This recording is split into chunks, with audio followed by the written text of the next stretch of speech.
Phones, phones, phones. Get your phones.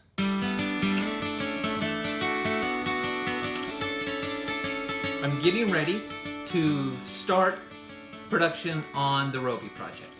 Now, I just feel obligated to do one of those videos where they say, here's everything I do to gear up for my big production, and since I have no idea what I'm doing, I thought I'd share with you what I don't know I'm doing.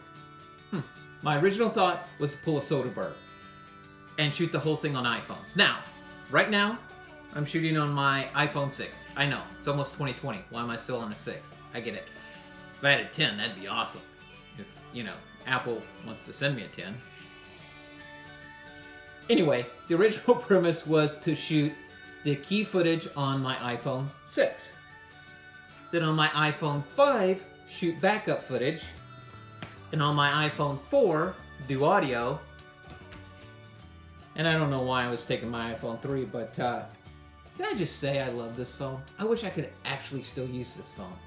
Anyway, here's what I quickly discovered. My iPhone 5, actually, I think I can still use AirDrop on it. I'm not sure, but can't even get close to that. And when I try and access the content through iTunes, I couldn't find it. I did test, I couldn't figure out how to actually use these. So, if somebody knows how, please put it in the comments. Because I personally would appreciate to know if I could actually do this.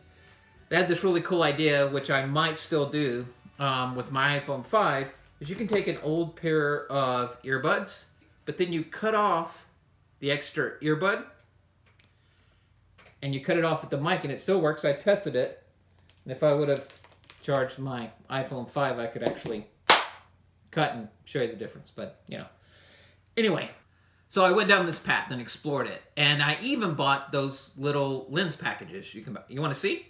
Hold on. Ta-da! So this is the wide angle lens. Might be great for establishing shots or wide shots, but as you can tell, kind of blurs on the edges, right? Hold on. This is the Bug's Eye, Fisheye lens that I got for it too, and I don't know if I could ever use this practically, but it is kind of cool. What? iPhone 10 already has this, right? Maybe I could show an image of what those look like. I don't know.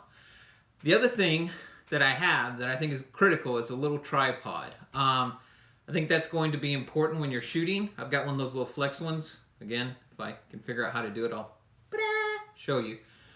But then I just had this moment of aspiration. I thought, what if I actually want to screen this film? So I decided to go to a DSLR. But I called a guy named Steve in Abilene, Texas. And he was awesome. He exchanged emails with me. He walked through all my questions and set me up with a package. And if I did this right, I recorded that conversation so you can hear it now. Yeah, so I couldn't figure out how to do that either. Steve hooked me up with a DSLR, a lens package with autofocus. He said that was critical. But he gave me a lav mic and a shotgun mic. Now, this is critical. I actually talked to a real bona fide director, and I said, if you only had $500 to spend on a production, what would you do? He said, audio. So I got 2 audio systems, and then I got a 3-point simple LED lighting kit and a tripod. I needed a tripod because I'm going to be shooting myself a lot.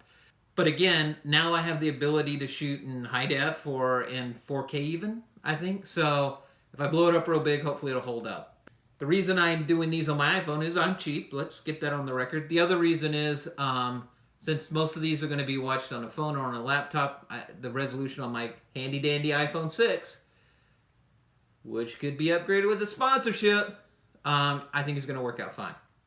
What else did I do? Oh, hard drives. I was told I need at least 2 external hard drives, one primary and one backup, but also use your Google account. Everybody, I think, gets so much free Google hard drive space. All right. That's the gear. I honestly don't know anything about gearing up. I've never done a production like this. I'm trying to figure it out as I go, so that's why I'm telling you what my thought process was. Here's the thing I actually wanted to talk to you about.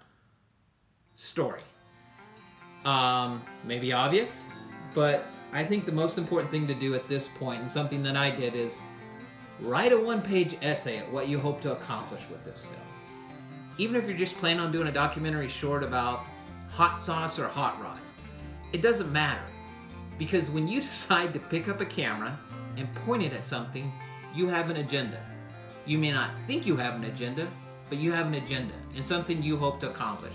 Now here's why I recommend just writing out a short essay. Not because we're back in grade school, but because in that writing process of actually committing to it and not just thinking about it, what I ended up doing is creating a shot list, because I thought, oh, that's interesting, I'll need a shot of this, this, and this. An interviewee list of people I want to go talk to because I wanted to capture certain story elements. And I also created my agenda, basically what I want the story to end up being. I am 100% confident my final film will not look anything like the short story I wrote. But it's a great jumping off point, because at the end of the day, as we like to say, it's all about story first. So, that's it. I'm geared up. I've got gear waiting for me in Abilene, Texas. I've got interviews lined up. I've got shot list, people. What am I missing? I don't know. I'll take a free iPhone if you got one. Seriously, iPhone 3. Highly misunderstood. Hashtag bring back iPhone 3. Thanks guys, that's this video. I hope you're enjoying these vlogs on my path to capturing my documentary film about my hometown of Roby, Texas. I think I'm supposed to say things like, subscribe, and I don't know. I'll put something up there. Push all the buttons. Is that cool? Thanks.